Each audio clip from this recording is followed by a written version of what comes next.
عارف العميل بيبقى عامل زي إيه؟ العميل بالضبط بيبقى عامل زي مراتك.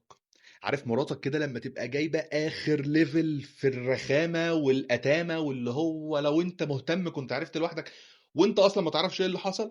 أهو أنت هتقابل عُملا على أرض الواقع، اللي هو حضرتك لو مهتم كنت عرفت مشكلتي إيه وحليتها لي من غير ما أنا أتكلم أصلًا.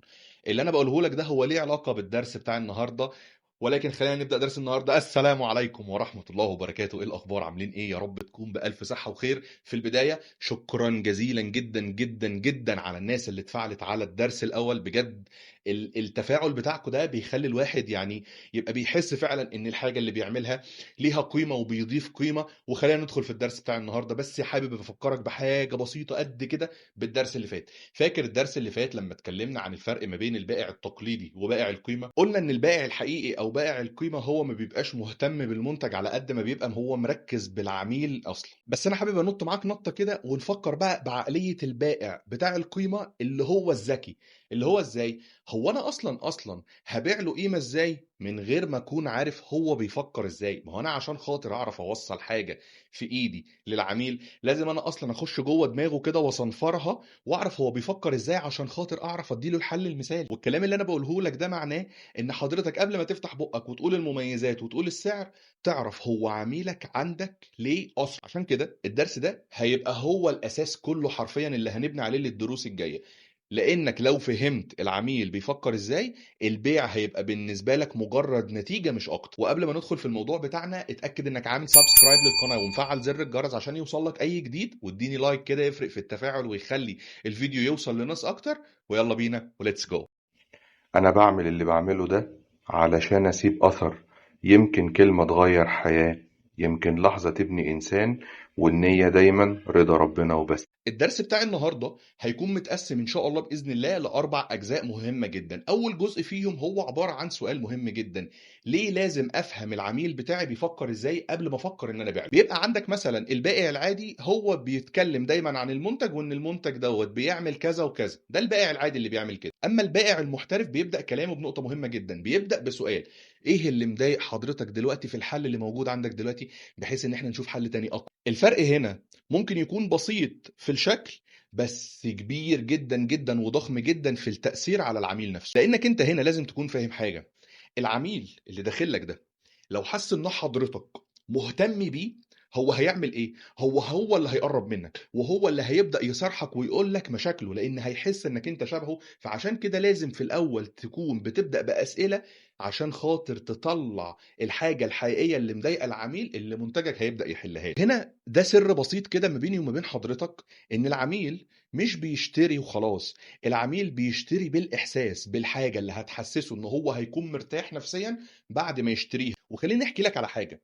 قريب كده كان عندي فرح، وكنت شفت ستايل على النت كنت عايز ألبس زيه بالظبط. لما دخلت المحل عجبني جدا جدا ان الشخص اللي قابلني قال لي: حضرتك بتفكر في ستايل معين. الكلمه دي على فكره فتحت لي كل حاجه ان انا اقول له. قلت له: انا عايز اعمل كذا وكذا وكذا، وده الستايل اللي في دماغي. قال لي: حلو جدا، احنا ممكن نعمل كذا وكذا ونبدا نجرب عليه كذا. هو بدأ كمان يديني حاجات تخلي الستايل اللي انا عايزه يبقى متطور اكتر واجمل اكتر واشيك اكتر. وهي دي المينتاليتي اللي انت لازم تكون شغال بيها. من الاخر، لو فهمت وجع العميل هتقدر تقدم له الحاجة اللي هتريحه. وهنا بقى يجي دور الجزء الثاني بعنوان تحليل احتياجات العميل. خلي بالك، العميل دايما احتياجاته مش واضحة. العميل دايما بيبقى عايزك انت اللي تطلع الاحتياج بتاعه، او في الغالب. عشان كده في ثلاث مستويات لعقلية العميل هقولك تتعامل معاهم ازاي. عندك رقم واحد هو الاحتياج المباشر. هو داخل عايز حاجة معينة بشكل معين، هو داخل يقولك عليها من غير اي كلام كتير. زي مثلا: انا عايز اشتري تكييف يكون سعره كذا عشان خاطر عندي مثلا اوضه كذا في كذا، فالاوضه دي محتاج ان الهواء يوصل لها كلها. هو خلاص داخل عرفك كل التفاصيل اللي هو عايزها، وده بيبقى يعتبر اسهل عميل انت بتتعامل معاه، اللي هو احتياجه بيكون ظاهر. رقم اتنين او تاني نوع وهو الاحتياج الخفي، اللي هو ما بيقولوش ولكن انت بتحسه بكلامه. يعني زي مثلا: انا عايز اشتري تكييف عشان خاطر عايز احس بالراحه في قلب البيت. هو كل قصته ان هو يحس بالراحه في قلب البيت، بس هو مش هيخش يقول لك كده. تمام كده، ولكن انت بتستشف من كلامه حاجه زي كده. رقم 3 الاحتياج العاطفي اللي بيكون مرتبط اكتر بالاحساس. يعني زي مثلا هو عاوز يشتري الحاجه دي مش عشان خاطر نفسه، هو بس عايز يحسس زوجته، حد من ولاده بالراحه، بان هو يبسطهم، فهو داخل ليك عشان خاطر انت توجد له حل ازاي يبسط الناس دي. وده برضو لازم تكون انت بتقرا ما وراء الكلام مش الكلام نفسه. عشان كده دايما يقول لك البائع الذكي مش اللي بيسمع الكلام، البائع الذكي دايما هو اللي بيسمع ورا الكلام. طب انا اعمل ده ازاي؟ هتعمله لما بتمارس كتير، لما تكون شخص بتمارس الشغلانه دي كتير هتعرف توصل للليفل ده بمنتهى السهوله. واهم حاجه في الموضوع ده كله ان انت توصل العميل انه يقول في نفسه كده الراجل ده فاهمني. وخلي بالك ده بيحصل كتير على ارض الواقع. في اوقات كده لما بنيجي مثلا نشتري لبس، نقعد في كافيه، دايما بنحب نروح الاماكن اللي الناس اللي شغاله فيها بتريحنا، هي بتبقى فاهمه دماغنا، بتبقى عارفه خلاص احنا ستايلنا عامل ازاي، وممكن يطوروا لنا واحده واحده واحنا بنبقى قابلين بده، لان احنا مرتاحين مع الناس دي، لان احنا فاهمين ان دماغهم شبه دماغنا. ولو انا فهمت ان دماغك شبه دماغي هرتاح لك جدا جدا، وممكن اسيبك انت كمان تحط لي راي في الحاجه اللي هشربها او في الحاجه اللي هلبسها. هنا محتاجين ندخل على نقطه مهمه جدا، وهي الجزء الثالث بعنوان سيكولوجيه العميل. خلي بالك لازم تبقى فيه نقطه مهمه جدا عارفها، ان الناس ما بتشتريش بالعقل، الناس بتشتري بالاحساس. يعني انت عندك عميل ممكن يرفض سعر معين، وممكن يدفع اكتر لو حس انك انت فاهمه ومرتاح لك. تخيل ان هو رفض سعر قليل، بس ممكن يدفع اكتر ما عندوش مشكلة خالص لو حس بس ان هو مرتاح. عشان كده اول 30 ثانية ما بينك وما بين اي عميل دول اهم 30 ثانية في حياتك وفي حياة العميل ده. ليه؟ لان اول 30 ثانية دول هم اللي هيحددوا شكل العلاقة ما بينك وما بين العميل ده قدام هتبقى عاملة ازاي. طب اعمل دي ازاي؟ اعملها عن طريق 3 حاجات مهمة جدا. اول حاجة، خليك باصص في عينه. تاني حاجة، اسمع أكتر ما تتكلم. تالت حاجة، اهتم بكل تفصيلة هو بيقولها وطلع من وراها مسج هو عاوز يعمل ايه بالظبط. وهقول لك على حركة صايعة كده تعملها مع أي عميل في الدنيا. في حاجة كده اسمها المرآة النفسية. حاول تقلد حركات العميل بشكل هادي من غير ما هو يحس. حاول تكون مبتسم في وشه، حاول تحسسه انك انت قريب من دماغه، لان في بياعين بيعملوا حركة مستفزة قوي. ممكن عميل يدخل عنده يسأله سؤال هو بالنسبة له في مجاله، يعني لو خلينا مثلا نضرب مثل على العربيات. أنا داخل ممكن يكون أول مرة أركب عربية في حياتي، فمش فاهم كل الإمكانيات اللي فيها. السيلز اللي واقف هناك ممكن يعمل حركة يحس العميل اللي قدامه اللي هو ايه ده، هو حضرتك ازاي بتسأل عن دي، هو انت مش فاهم يعني ايه 5 غيار مثلا. اه على فكرة انت لازم تنزل بدماغك وعقليتك لدماغ العميل عشان خاطر يحس انك شبهه، فبالتالي لما تشرح له اي حاجة تكون مصدق عنده بشكل كبير جدا. وهي دي المرآة النفسية، انك تنزل لعقليته وتفكر بنفس طريقة تفكيره في الوقت ده. معلش وتعالى على نفسك، احنا عارفين ان انت عندك 500 سنة خبرة في المجال اللي انت شغال فيه، ولكن محتاج تنزل لدماغه بعد اذنك، ما تعمليش فيها جعفر العمدة. وكمان حاول تقلد حركاته بشكل بسيط بحيث يحس انك انت منه وهو منك فيرتاح. عشان لازم تبقى فاهم ان العميل لما يحس انك شبهه هيبدأ يسمع لك. وده يودينا لجزء مهم جدا وهو فهم السوق، وده الجزء الرابع في درس النهارده.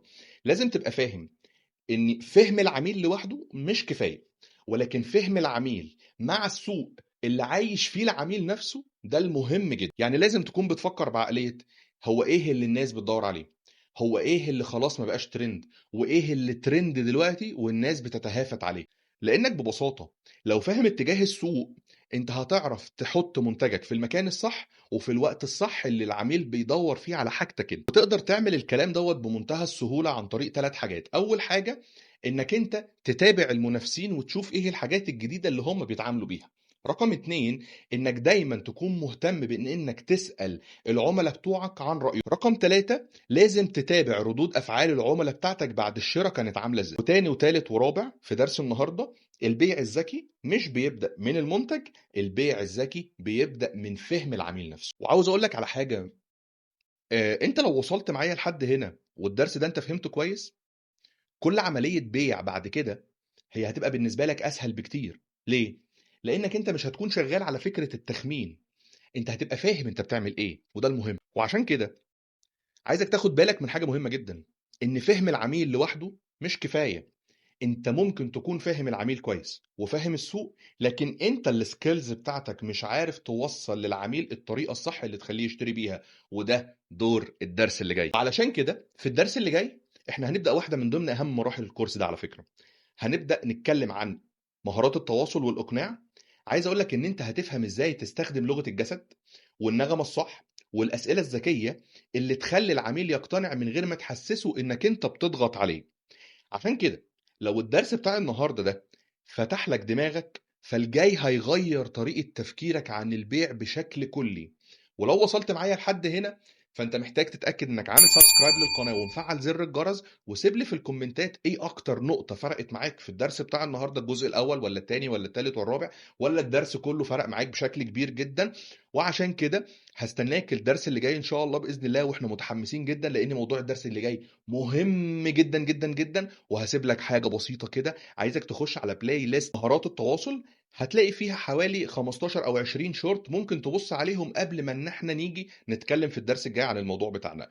واوعى تنسى شعارنا: خلي الرسالة توصل لك، خلي الرسالة توصل للعالم. انا محمود قدري، اشوفك الفيديو اللي جاي.